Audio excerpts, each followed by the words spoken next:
So tell us about Puck Yeah. Where did the vision of this cool, I think it's a podcast, and do you do blogs also? You kind of report on all the different type of hockey throughout.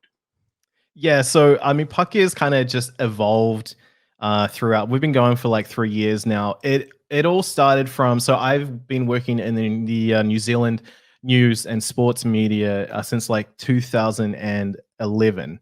I have to think about that for a second. And of course, ice hockey being such a minority sport in New Zealand, obviously completely dominated by the likes of rugby and cricket. It's not really thought of at all. It's not really reported on at all.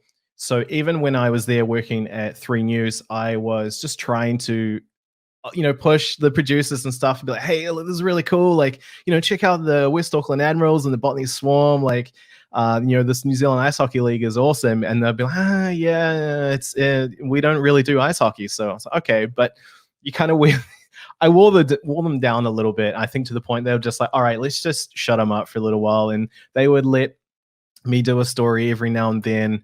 The Winter Classic was always of interest to them eventually because of just how cool it looks. Just looks amazing on TV, and it's not something that we see down here. So I was able to kind of get their interest using the Winter Classic, and then I guess building from that. So ended up doing a few reports, both for the website and like the 6 o'clock news. I remember doing one on the West Auckland Admirals with Chris Belanger, who was an import at the time. And I think good buddy Justin Daigle was just kind of coming into the league, and like he's never left. And then from there, I disappeared off to Canada for a while, came back, brought it back in. And again, just still like, New Zealand is just, it's kind of, yeah, ice hockey is just such a minor thing. So we thought, all right, I'm going to build my own platform. And I met up with my good buddy, Joe Jury. Actually, the first time I met Joe was when we met up for tacos at Mexicali. That's him there on screen. And he actually knew my wife, Sarah, way back from them working together at TV3 or at MediaWorks.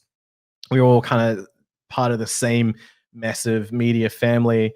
And he was doing such awesome things at Radio Horaki and everything, like, and what he does with the alternative commentary collective. And I was like, all right, this dude knows his stuff. And like, I know that he loves hockey as well.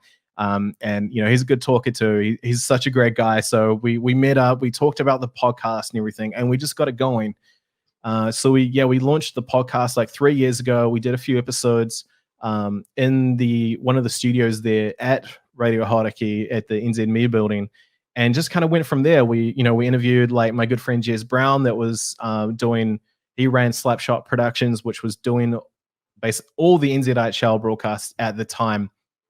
And yeah, just had a few people on, and then we went from there. So Puck Yeah is definitely, it's kind of just grown and changed as I just kind of from where I wanted to do things or what I was interested in. So we did launch a website a couple of years ago, and I went pretty full on.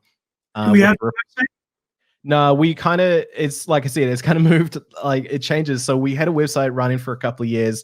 It was puckyear.nz. I think it's still up, but it is. It had old information, so I didn't want to put it up there.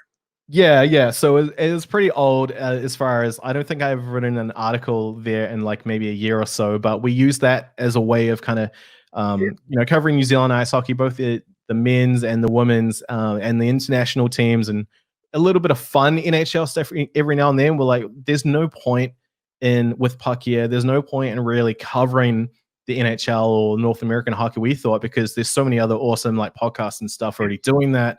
The Steve Dangle podcast was one that really motivated us to even do this in the first place. And we just went from there. We don't really do the website so much anymore, but what we do instead is obviously we kind of run like a social media service, and we kind of do updates through there on the Facebook and Instagram at Puck Yeah NZ. And so we get a lot of people on. We still do interviews every now and then. It's been a little bit harder, I'll admit, living in Australia now, trying to be connected with the New Zealand players and everything. But that's the beauty of the internet, is that you can still do stuff like that. When I went to Mexico last year with the Ice Blacks, the whole idea of that was I just wanted to, with Pakia, we really wanted to create this kind of insight that people hadn't seen before with the New Zealand team. And I'm just so thankful that people jumped on and helped donate to, basically, that paid for my flights. And then the New Zealand Ice Hockey Federation was so supportive and so into the idea that they put me up as well. You know, they put me in with the team, they paid for my meals and everything. Just like the hospitality that the NZIHF gave Pakia for those 3 weeks across Colorado and Mexico was incredible. Like, I couldn't thank them enough for that. And from that, we created so much awesome content, being embedded in the Ice Blacks training camp like that in Colorado.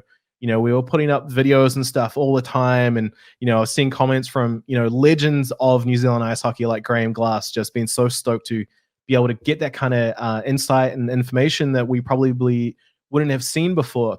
And I mean, it's not, I'm not the kind of information that gives stuff away to the opponents, but it's just the kind of stuff you see that you wouldn't normally see, kind of that HBO 24/7 kind of thing. So I have about, from that trip, from those 3 weeks, I've got like 40 hours of footage.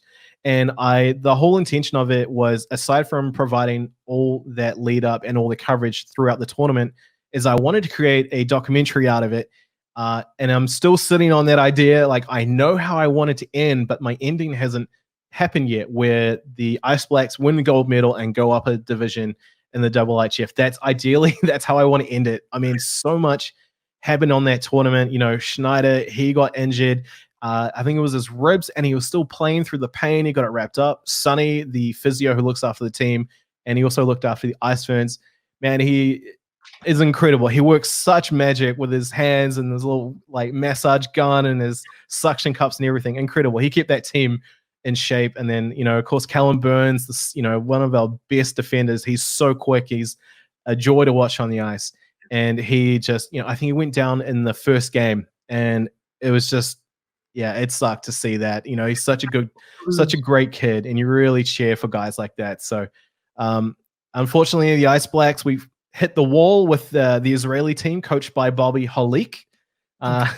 So maybe one day soon. I mean, yes, the Bobby Holik was coaching the Israeli team, and yeah, very formidable. So it was crazy because, you know, growing up watching the NHL and then playing the NHL games, the Devils were always a team that I kind of watched. I love Martin Brodeur, so I was very familiar with Bobby Holik. So seeing him in the flesh was quite daunting. I never said a word to him because I didn't want to fanboy or anything. Plus, you know, he was the coach of the Israeli team, so don't want to fraternize with the enemy kind of thing. But yeah, just it was awesome to see. But that whole trip, honestly, incredible.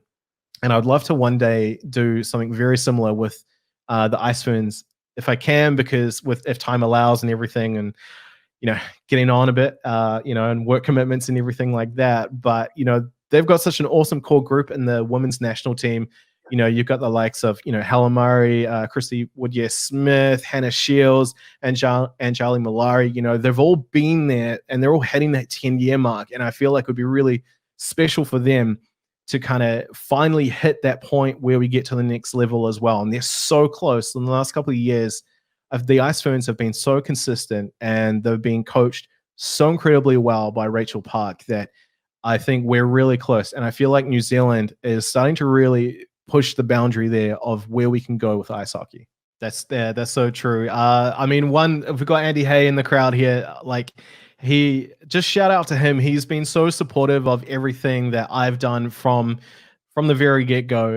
You know, the fact that I do have this buy-in, or that Pakia has this buy-in from the players, and the support that we get is incredible. It's such, in New Zealand, you know, we're such a small country, so everyone, we're all out to help each other out. You know, we're all in this together. We all want to, and I know that's a phrase and everyone's probably sick of hearing, but you know, like, ice hockey is so small, and we're all do it for the love. You know, we're not making money here. We're not really out to make money here. It's not going to happen, at least not for a long time potentially. But we all love it, and just everyone has each other's back. So you know, guys like Andy Hay, everyone in the Ice Blacks, everyone in the Ice Ferns, and, you know, the other national teams, the age group teams, even the inline community, they, you know, they respond so positively to Parkier, and you know, they give us feedback and stuff, and like we really appreciate that. You know, sometimes we'll go to rinks, like when I'm in Queenstown for the Trans Tasman Challenge. You know, someone might like tap me on the shoulder and be like, "Oh, are you that guy from Parkier?" And I'm like, "Yeah, that's me," and like someone I've never met before. And they're like, "Oh, I love the podcast," and like, "Thanks, man." I'm like, "Oh, it's like honestly, it's just cool bumping into someone that actually, you know, listens to us." So I mean, anything that we can do to help, like, you know, that's what we're here for.